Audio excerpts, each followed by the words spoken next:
The room fell silent as General Corvo of the Zin Consortium stared at the holographic display. Every other race in the intergalactic coalition had already thrown everything they had into the war effort, exhausting their resources in the long and bloody struggle against the Qadari. Yet, somewhere in the background, humans had lingered. They had sent aid, sure, and provided logistic support, but direct military action? Not a single human ship had entered the fray until now. "Yes, General," replied Admiral Merrick of the Chak Union, his scaled face betraying no emotion. Humanity officially declared its intent to engage in combat operations as of 10 minutes ago? Corvo rubbed his temples in disbelief. He had heard rumors of human capabilities, but dismissed them as exaggerated death worlder bravado. Now, facing the cold reality of the situation, he felt a strange mixture of anxiety and curiosity. Why now? And more importantly, what were the humans planning to do in a conflict that had dragged on for years? "Show me their initial movements," Corvo ordered, his voice a touch sharper than intended. The holographic map of the galaxy zoomed in on the contested sectors. The Qadari fleet had established formidable defensive lines in key star systems, daring anyone to challenge them. Humanity's forces had materialized at the edge of the battlefield, a mere blip against the vast armadas of their enemies. As the human signature warships emerged on the display, whispers circulated among the assembled coalition commanders. Human ships were sleek and compact, lacking the imposing size and gaudy weapon arrays of other species. They seemed at first glance grossly underprepared. "That's it," someone muttered skeptically. Corvo narrowed his eyes at the display, watching as the human vessels formed a tight formation. There was no grand show of force, no drawn-out posturing.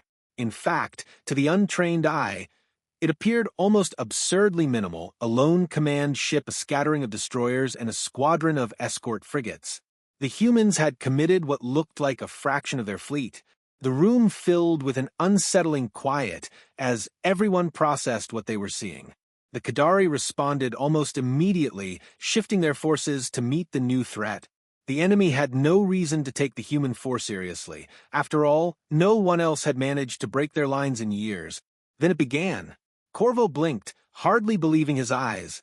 The human ships moved with precision that bordered on artistry, cutting through space with alarming speed.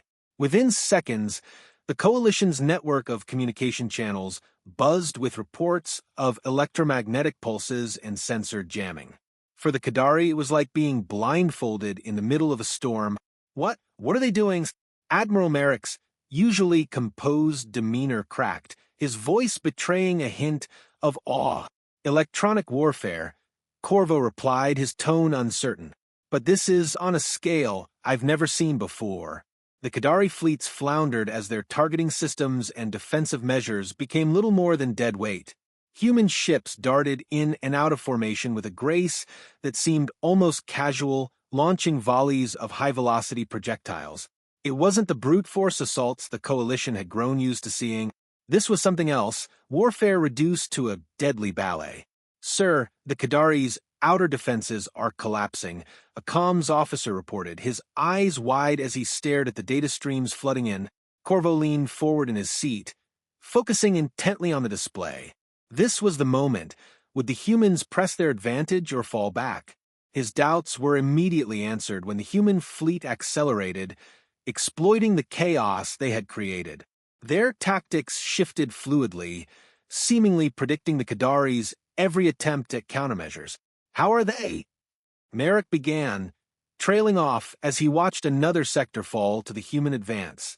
"It's as if they knew exactly where to strike," Corvo murmured, unable to help but marvel at the spectacle. The humans moved with an efficiency that was almost inhuman, and their strategy defied conventional military logic.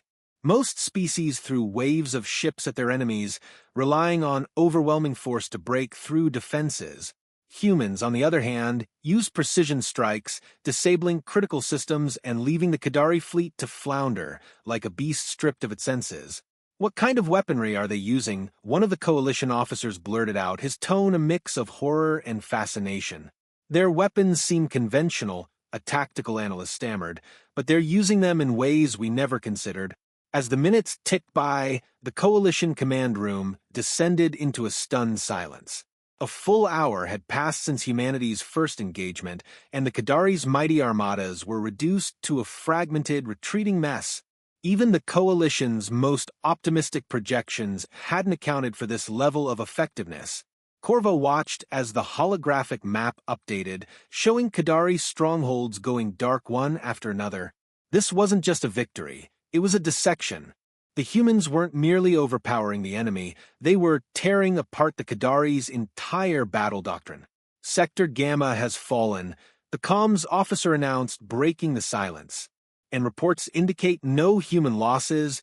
Impossible, Merrick hissed, his scaled features twitching in disbelief. How can they sustain 0 casualties? Corvo swallowed hard, his eyes locked onto the tactical feed. The human fleet continued its relentless advance, their ships weaving through debris fields and evading incoming fire with an ease that seemed almost playful.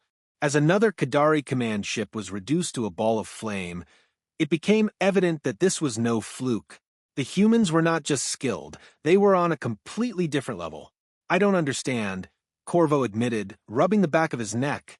What have they been doing all this time if not fighting? Preparing. A new voice cut in cold and analytical. All heads turned to see a human officer standing at the doorway, clad in a crisp uniform devoid of ornamentation. His eyes, sharp and unreadable, scanned the room as if assessing each individual's worth. You call this a war, he continued, striding forward to the center of the room. But to us, it's an exercise, a test of tactical adaptability. The coalition officers exchanged uncertain glances. The human's tone was neither boastful nor arrogant. It was matter-of-fact. Corvo clenched his jaw, unsure whether to feel anger or grudging admiration. "What's your objective?" he demanded, struggling to keep his voice steady. "Why now?" The human officer tilted his head slightly, as if considering how to best explain something painfully obvious. "Our objective," he began, "is to end this conflict in the most efficient manner possible. And as for why now, we waited until you were ready to accept our methods." Corvo felt a shiver run down his spine. The words were simple, almost benign, yet they carried a weight that suggested something far beyond what any of them had anticipated. "Ready? You think we were ready for this?" Merrick scoffed, shaking his head. The human's gaze turned to the holographic map, where the last remnants of the Qadari forces were being systematically dismantled. "If you weren't," he replied calmly, "this war would have ended much sooner." Corvo stared at the map, struggling to process the unfolding events. The humans were pushing toward the heart of Qadari territory, their advance so rapid it defied explanation. And yet, as he watched, a thought began to form, a question that he wasn't sure he wanted the answer to. Just what kind of war had humanity been preparing for all this time? Corvo's eyes stayed fixed on the holographic display as the humans pressed deeper into Qadari territory.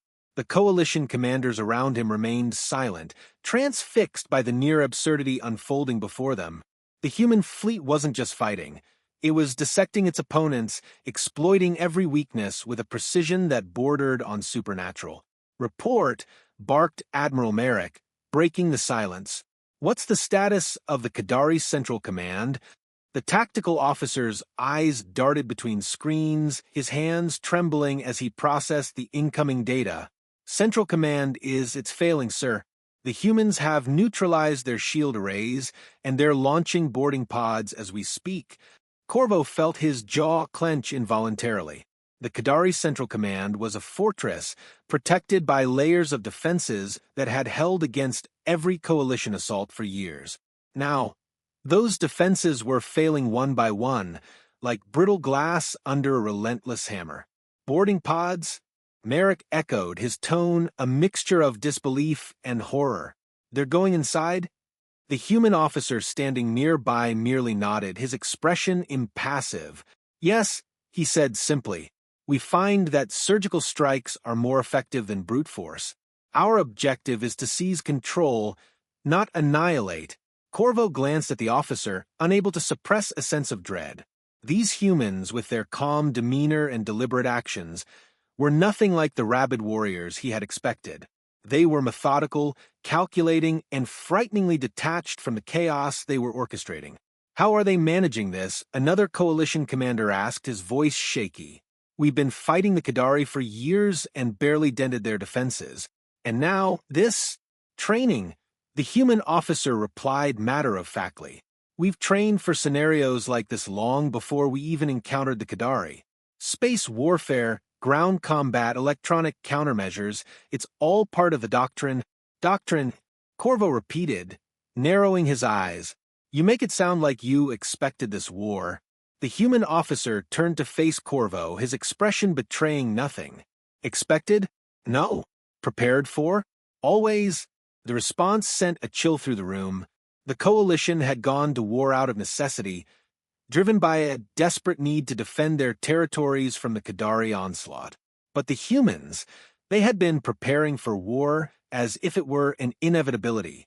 And now, as Corvo watched the human fleet systematically dismantle the Qadari defenses, he realized that this was not just a show of military might. It was a demonstration of control. "General Corvo," a voice crackled through the command room speakers, interrupting his thoughts. It was one of the coalition's reconnaissance officers stationed near the Qadari border. "The Qadari flagship is moving. It's trying to retreat to a more fortified sector." "Let me guess," Merrick said, his tone laced with bitter sarcasm. "The humans have already anticipated that." The human officer didn't so much as blink. "Of course, they'll allow the flagship to retreat for now. It's an old tactic. Push them to their last bastion, where they feel safe, then remove even that sense of security." Corvo couldn't believe what he was hearing.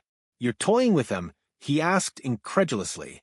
"Not toying," the human officer corrected, his voice devoid of emotion. "We're ensuring that when they fall completely.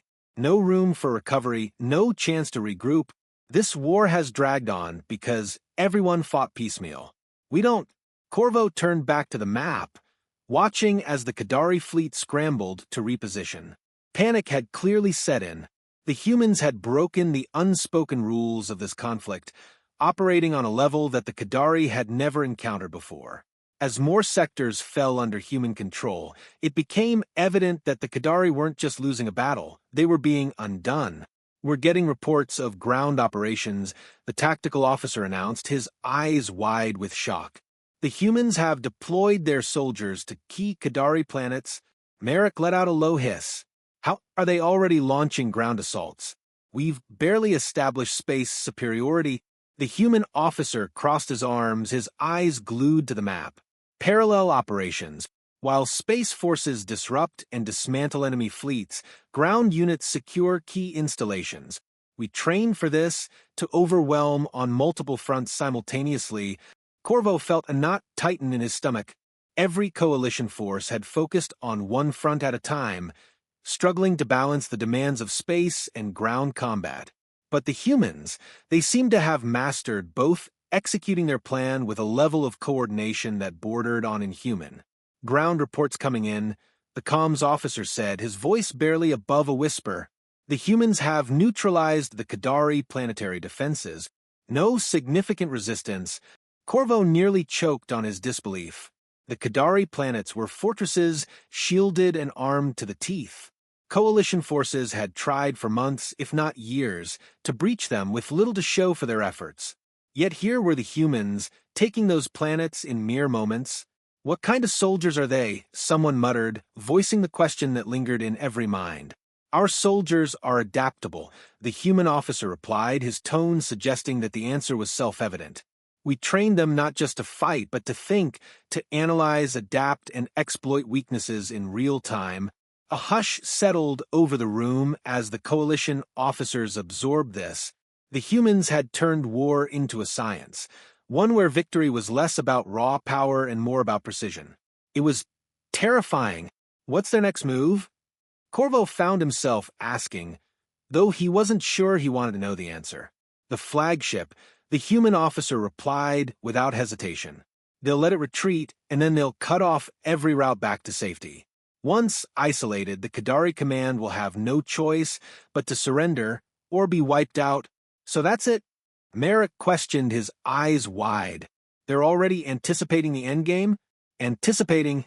The human officer smirked, a flicker of something almost resembling amusement crossing his face for the first time. No, they're enacting it. This war was over the moment we entered. The coalition commanders exchanged uneasy glances. It wasn't just the humans' tactics or technology that unsettled them. It was their attitude.